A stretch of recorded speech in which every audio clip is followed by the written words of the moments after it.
So rice is a fascinating grain. Where it needs to grow is somewhere that's below sea level so that it can be flooded. We want to flood the plains wherever we grow it. So we grow it here in Houston, especially south of I-10. Brazoria County are big rice counties that grow it. They flood the fields. It's a seed from the rice plant, but other cultures have it, especially Asia, Mexico and South America eat a lot of rice. It's up north though. I'm from up north originally 35 years ago. We didn't really have rice that often unless we were eating an Asian dish. But down here we consume a lot more rice. It has so many different varieties. We judge rice by the size. We have our short grain rice. This is an example of a short brown rice. It's just short because it's literally short. Where a longer grain would be like this one here. And I've seen in some of our Pakistani and Indian grocery stores, I mean, some of that jasmine rice is this long. It's almost an inch long, and I think it's so delicious. I love that kind of rice. But to also help with cooking rice, your brown rices tend to take longer because they still have the bran on it, so the water has a hard time getting absorbed into it. So some of the things we can do is kind of pre-process them. So they've come out with these easy, quick, parboiled, partially cooked brown rices that make it easier to encourage people to eat more fiber. We're not good at eating fiber and whole grains in the United States. Popcorn is probably the only one that we do eat. We also have different varieties. Not only do we judge it by the length, but we also can judge it by the color. There are red rices, and there's even a black rice that's called imperial rice. In China, it was only for the imperial family. They were allowed to eat the black rice. It's just like you and I being in different colored skin tones. It's just a color. It really has nothing to do with nutritional value or anything like that. Most cultures, we have different kinds of rices that we've incorporated into our diet. This is Italian. It's a short grain white rice. We're going to make risotto with that. Risotto is an interesting cooking technique. It requires you to stir and add the water as it slowly absorbs the liquid, and then we add cheeses and spices and stuff to it, and it's very delicious. We also have these mixed grains. I'm not a fan of mixed beans or mixed rices because each rice cooks at a different time, so you'll overcook one rice and undercook the other. And anything with wild rice is actually a seed from a grass. It's not really a grain, kind of, but it will. It takes a while to cook, and it's extremely fibrous. So we don't really eat a bowl of wild rice. We mix it with other rices. So I would cook them all separately and then add them. And I would do that also like a 1/3 to 2/3 because to get people to incorporate whole grains, you can't just give them 100% whole grain. Just give them a little bit at a time. Mix it in with the white, which tends to be more palatable. When we cooked up the rices, we had the multi-grain, which took quite a while. You sometimes have to add extra water.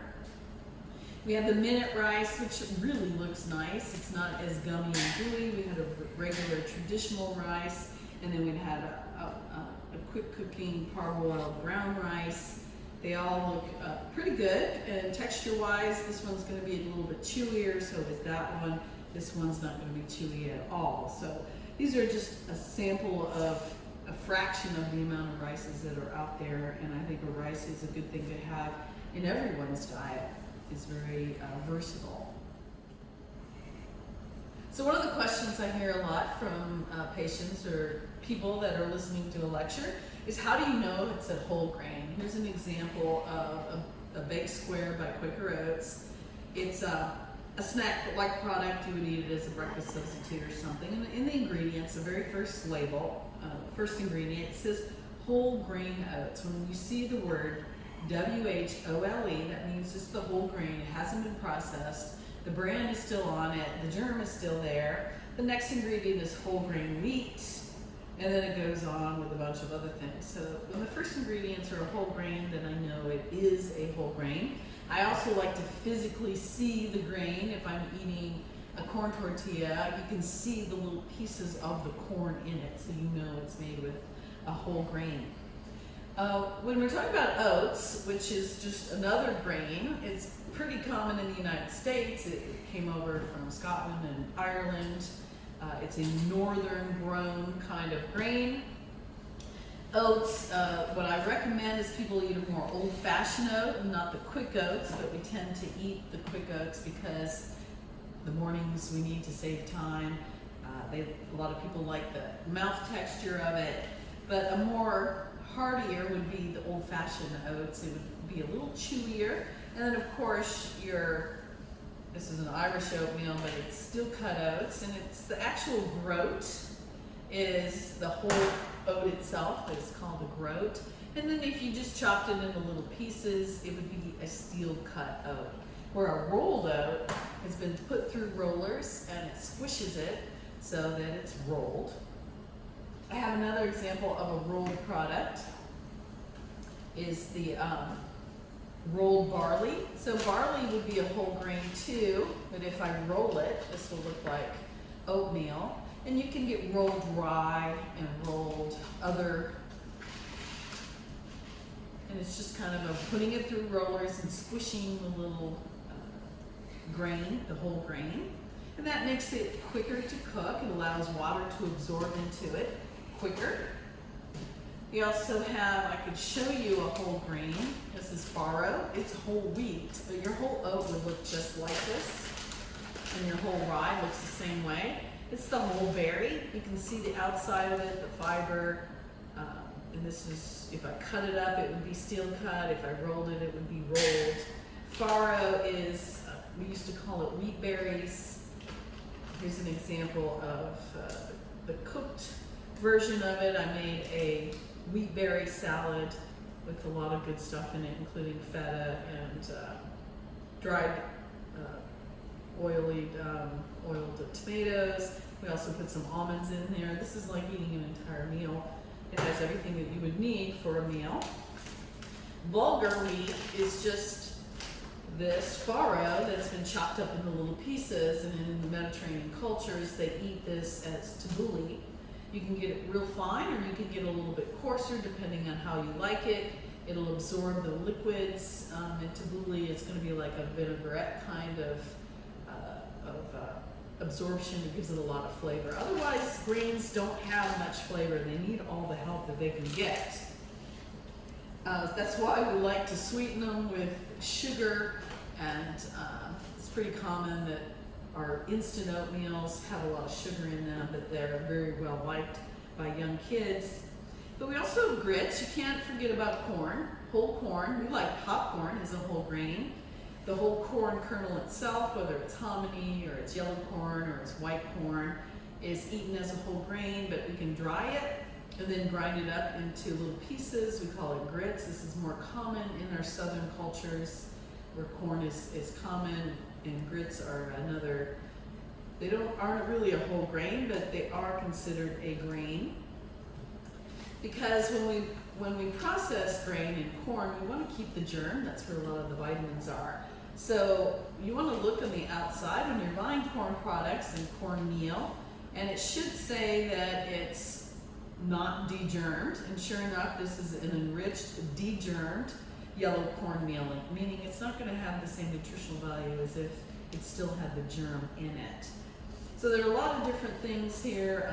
When you're cooking quinoa is a trendy ancient grain of a lot of people that lived in the live in the Andes of South America.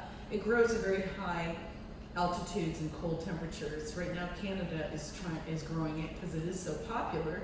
They're shipping a lot of the quinoa out of South America, so the local people who eat this as a staple don't have it in their stores because it's being shipped out to the United States and other places where it's a trendy grain. So quinoa has a lot of nutritional value. It has a very good amino acid profile. One of the problems with it though is it can be bitter, and you want to take that bitter away, so we usually don't just eat a spoonful of quinoa, we eat it mixed in with other things and seasoned and flavored. I always add a little bit of sugar or something sweet, whether it's a raw sugar or honey or something like that, even in a vinaigrette, just to make it hide a little bit of that bitterness that people who taste the bitter. This is the quinoa salad that's in the lab. It kind of looks like a tabbouleh. And when you're cooking quinoa, you don't want to cook it too much. I just get it to a boil and then turn it off and let it soak up the water. You want those little tails to pop out. It's a little tiny seed and it pops out, but you don't want it to come completely off of the grain. So there should be just a little bit of texture left. It's pretty easy to overcook quinoa and then it just becomes a big swollen mess. Of the different kinds of oatmeal, it's kind of a texture thing. The class didn't really care for the steel cut oats. It's going to have a more of a mouthfeel. The sweet one was probably too sweet and too mushy. Instant oats can be too mushy, but there's another way of eating oats. It's common in South America, Sweden, Norway, where they just put yogurt or kefir or milk on oats. We call it overnight oats now. It's pretty popular. This one has raisins and brown sugar in it.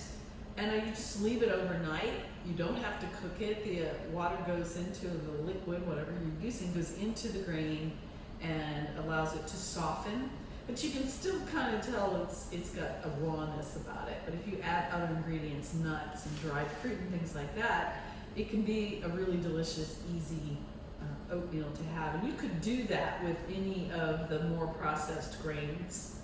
It would take a while for your whole grains, such as the barley, to soak up that liquid, but it would eventually happen.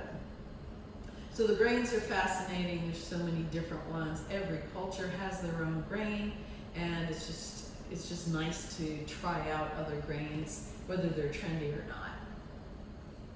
So pasta is made from grains, mostly wheat, but other things like rice also. But pasta is another thing that's very regional and ethnic. Every culture has their pasta, whatever it is, using a grain flour of some kind, but you can even use potatoes. Like gnocchi is Italian, and it's a pasta made with some wheat, but it's also made with mashed potatoes. It's very delicious. I love it. With pastas, it's all about the shape and the sauce. So when you have something like this rigatoni and you see the little ridges in it, it's so that the sauce will stick to it, and the more heartier the ridge and the spaces in between the pasta, the more of a heavier sauce you're supposed to use. You would not use a little heavy sauce on a vermicelli or something really fine. These little twists and turns also are going to hold the pasta sauce. It's all about the sauce when it comes to shaping your pastas. I love that they're now, so we don't have to cook them incorrectly or whatever, they have them pre-cooked in a bag. We just nuke them and they're ready to go. It's actually a pretty good product. We're also pushing a lot of high protein. Most of them, it's a chickpea or a pea protein that's added to increase the protein. Right now our culture is into higher protein things, and pea powders and chickpeas seem to be one of the powders that we're using for that. You can get whole grain pastas. They're a pretty hard sell when we're trying to convince somebody to try them. They don't cook like other pastas. They get thick. They don't have the same texture when we go to bite on it. You can overcook them and undercook them. They're just really hard. So what I'll do, just like I do with rice, I'll add 1/3 of a cooked brown pasta to 2/3 of a white penne pasta, and put it in a pasta salad, so it kind of looks like a confetti, and a lot of people won't even notice it was there. And then I love all the Asian pastas. The Asian community does a great job with rice, and rice pasta is gluten-free. They've been making rice pasta for so long. They've perfected it, so I'm a big fan of rice pasta. Udon is a Japanese pasta that's made with wheat. It's very fine. But you know, right now Asian noodles are very popular, and that's a good thing. I like them also. We have some different other kinds of pastas. There's gluten-free pastas that are made with corn or other quinoa or whatever. And because I am gluten-free, I know how to cook them. And the best way I find to cook them, you can't undercook them or overcook them, is I get them to a boil, turn off the heat, and just let them sit in the hot water until they're the texture that I want. And you don't want them too mushy because they fall apart. They don't have gluten, and gluten is part of the problem. When we made the pasta in class, they all did an excellent job. We made a fettuccine because the cutter is, it's just easier that way and you don't want to gum it up. We used the whole wheat pasta, and this was with a vegan egg substitute. It actually looks really good, but whole wheat pasta, as we know, the class didn't really care for it that much because whole wheat can be bitter, so it was kind of a tough sale. But we did using all-purpose flour, which has an okay gluten. We used a bread flour, which has a lot of gluten. Then we used a cake flour, which has very little gluten. So the textures and the cooking time for each one of these pastas changed a little bit.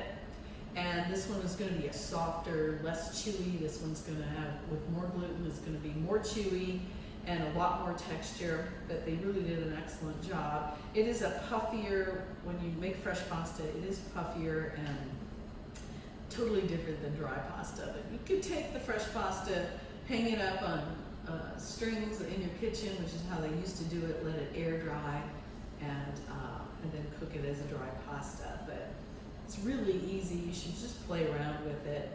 And some of those sheets of pasta you can also make into lasagna noodles. There's a certain cutter that we use to make lasagna noodles. I've never made a fresh pasta lasagna, but lasagna is a very popular pasta dish amongst all cultures.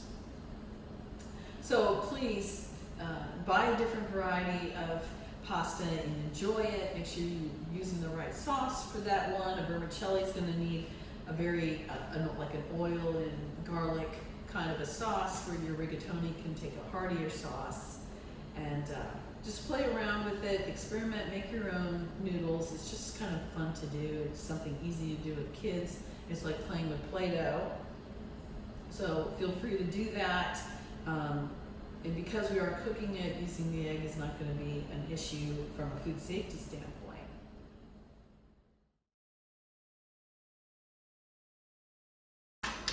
So this is your pasta machine. It's got the rollers for squeezing it into a sheet, and then we stick the sheet through the cutter. I'm going to go a little bit wide first. This is our whole wheat dough. And I'm just pressing it out. I'm going to run it through twice. And I'm going to make it a little bit smaller so we can get it thinner.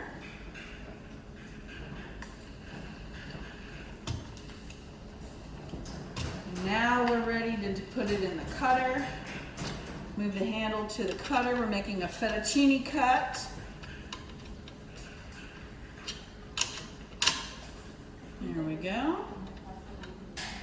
And it's important that it's dry enough, it has enough flour on it so it doesn't stick inside the cutter. You can see the little fettuccine coming out. This is a whole wheat vegan made with an egg substitute.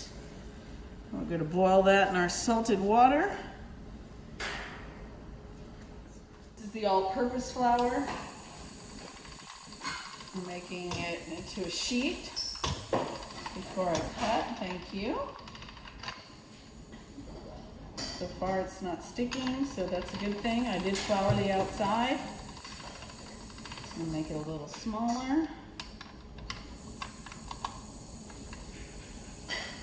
If you run it through twice, I think it does a better job, because there is some stretchy springiness.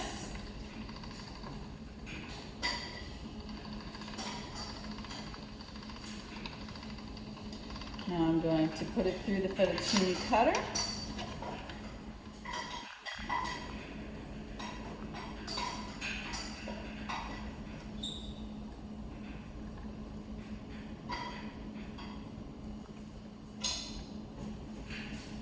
It's a miracle! We're making pasta! And then we could hang this up. What they used to do is hang strings in the kitchen, and they would let them dry, air dry. And this is a fresh pasta, and you're gonna see the difference.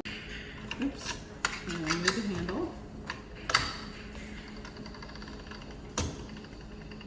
If you can hold this, keep it from moving for me. But I need my hand, there you go. I'll run it through it twice.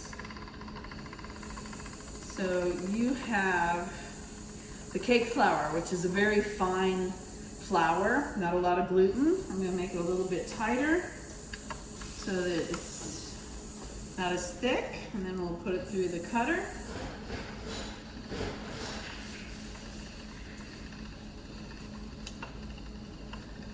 Good.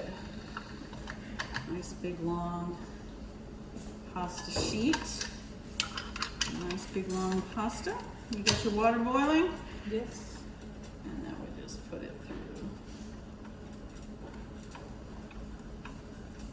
It's like playing with Play-Doh again, only we get to eat it. You see it? There you go. Beautiful.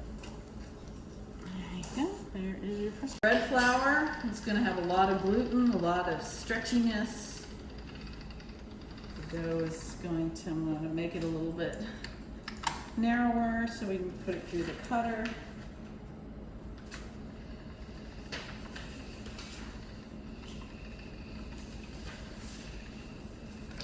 There we go. Might do it a little bit narrower. I don't think I adjusted it small enough. Let's see where you have to be an octopus. You need a lot of hands to do this. It helps to have a helper.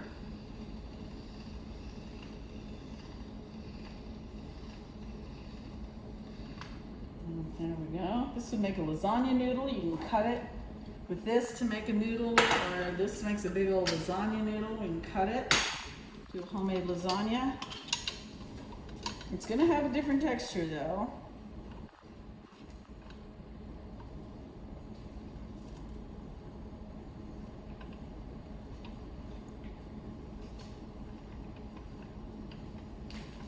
Ooh, these are pretty.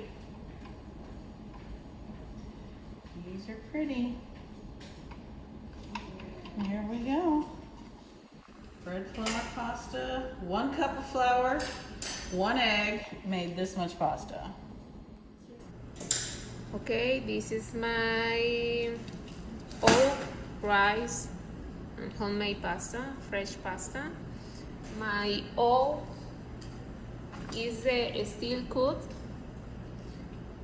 It took around 8 minutes to cook. It wasn't that good, but I evaluated with 4 in appearance, 4 in flavor, and 4 in mouthfeel. The mixed rice that I cooked, it wasn't that good. It's undercooked, but it's not that bad. I think I have around 3 and 4. And the fresh made pasta, I don't know, it's weird, but it's okay. For me, it's a 4 in everything: appearance, flavor, and mouth. So I had the instant 1 minute quick oats. Well, I guess it's just 1 minute quick oats. And I cooked it for about 4 minutes. I would say appearance is about a 3, flavor was also a 3, and mouthfeel was a 2 because it was kind of mushy. Also here is the short grain white rice. It's arborio rice, which is an Italian rice. I think the appearance looks really good as a 5. Flavor was a 4 because it was a little bit undercooked. And mouthfeel was a 3. And that's just due to it being a little bit underdone and a little hard, but overall the flavor was pretty good. And here is the all-purpose flour pasta. I cooked it for about 5 minutes. I gave the appearance a 3 because it looks kind of clumpy a little bit, gelatinized here. The taste was a 4 and the texture was a 4, and I would say that this is acceptable. Okay, so I made the instant oatmeal, and it has maple and brown sugar. It was really sweet. I like the texture. It's a little bit thick. Sometimes some people like it creamy, but I think it tastes really good. And then this is the cake flour pasta. Also turned out pretty good. It's one of my favorites. You can taste the egg in it, and it's soft on the outside and a little firm on the inside, so it turned out perfect. And then we have the converted rice, which We just put it in water and boil it for about 15 minutes and simmer it. And also the texture is a little bit firm, but it tastes really good. How would you rate it? I would rate it 4. And the pasta and the oatmeal. How would you rate the oatmeal and the pasta?